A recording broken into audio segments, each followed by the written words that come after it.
Bismillahirrahmanirrahim. Assalamualaikum warahmatullahi wabarakatuh.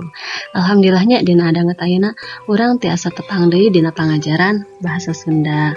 Mudah-mudahan sadayana aya di ginanjar kawilujengannya salamina. Kanggo dina danget ayeuna urang medar perkawis warteg. Patali sareng pedaran wartanya ieu anu ku urang baris dipedar dina danget ayeuna. Aya wangenan atanapi pengertian, teras jenis-jenis atanapi papasinganana, anu katilu prinsip, teras anu kaopat unsur-unsur, aya oge hal-hal nu kudu diperhatikeun sareng strukturna. Kanggo contoh wartana, insyaallah engke baris dipedar deui dina lawungan urang salajengna. Anu kahiji urang ngobrolkeun wangenannya atanapi tadi teh pengertian. Warta nyaeta beja atawa informasi ngeunaan hiji kajadian anu bener-bener aya atanapi kajadian. Kusabab isi warta mangrupa informasi ngeunaan kajadian anu bener-bener aya atawa kajadian gitunya. Informasi nu aya dina hiji warta sok disebat oge informasi faktual. Kitu eta wangenan atanapi pengertian warta. Anu salajengna ngobrolkeun papasingan atanapi klasifikasi warta. Tina cara ngadugikeunana nya warta teh dibagi janten dua. Aya warta langsung, aya warta teu langsung. Naon nu ngabentenkeunana tah tiasa ditinggalnya ku sadayana. Warta langsung beja ngeunaan hiji fakta nu ditarima teh langsung ti narasumber atanapi sumber beritana.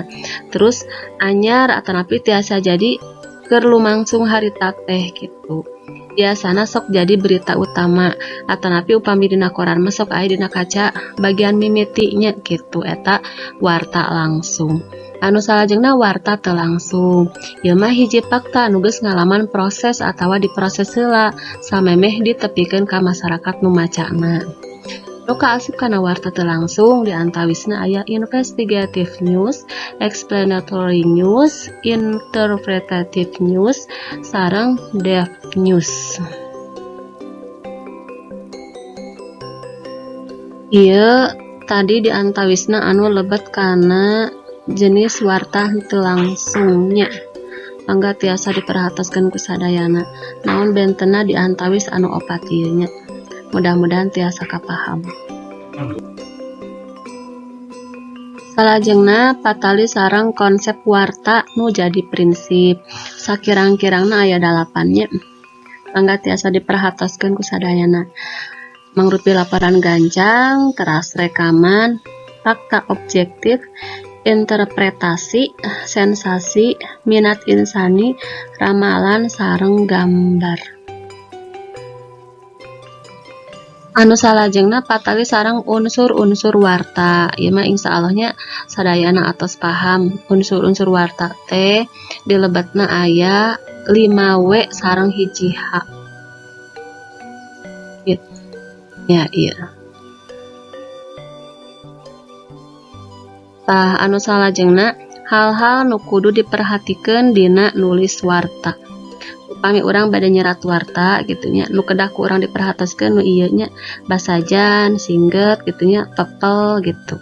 Jelas, narik ati, demokratis, populis, logis, teras ngutamakeun kalimah aktif sareng diksina merenah gitu.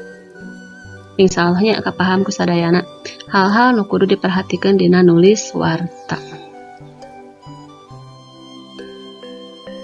Tah anu salajengna ieu struktur. Struktur wartana aya 4. Aya judul, lead, eusi sareng panutup.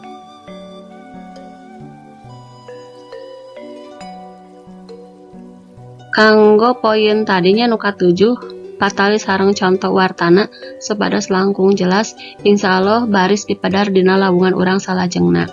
Kanggo dinten ayeuna mah teorina we heula gitu.